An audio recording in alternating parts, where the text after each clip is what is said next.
Look, there was a bit of trouble for the No camp on the weekend, not because thousands of lefty activists rallied for the Yes campaign in our capital cities, but because campaign co-leader Warren Mundine went off message in an interview on the ABC program Insiders.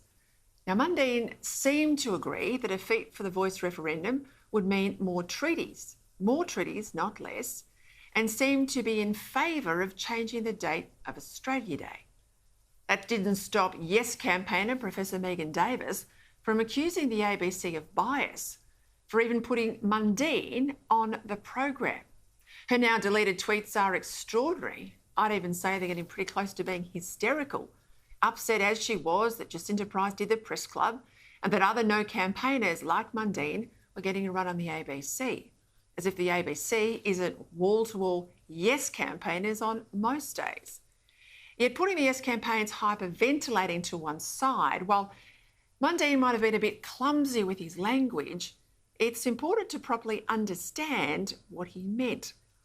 Because when he said he supported so-called treaties, what he was referring to was actually the land use agreements, Indigenous Land Use Agreements, that have been happening for decades and decades under the Native Title Act. Now, they're not new. They don't usually involve millions of dollars, and they're usually for things like including traditional owners in the management of national parks. And while Mundine has long said that he'd like to find an uncontentious date to celebrate Australia Day, well, he's also said that it's impossible to find a better one than January 26th. Still, it was a rare slip-up from someone who's been heroically barnstorming the country for months, saying that we're all Australians together and that we shouldn't entrench an activist, race-based voice in our constitution. He was on Sharry a little bit earlier, clarifying that he was dead set against the pay the rent percentage of GDP sort of treaties that the Voice, Treaty and Truth crowd demand. This is what I'm talking about. These things have huge commercial outcomes for Aboriginal people in regard to jobs, in regards to training and in regard to running their own business. And it's done a tremendous job for Aboriginal communities. That's what I'm talking about. I'm talking about those land use agreements. I'm talking about how they have had a massive impact for Aboriginal people. Warren also reiterated last night that Australia was the least racist country on earth.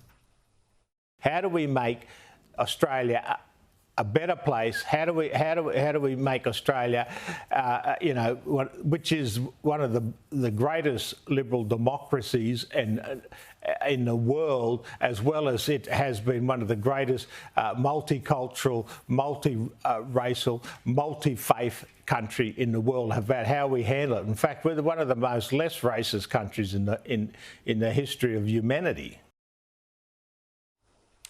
In many ways, this referendum campaign is more important than an election campaign, because you can change a bad government, you can change a bad law, but it's almost impossible to change a bad section of the Constitution. As I said when I returned to air last week from leave, the No camp might be ahead in the polls, but believe me, the Yes camp can still win, especially given the tens of millions it still has to spend. Like an election campaign, well, message discipline is critical. The Yes side, with Marsha, Langton and others, well, they have made themselves the issue. Now's not the time for the No camp to do the same.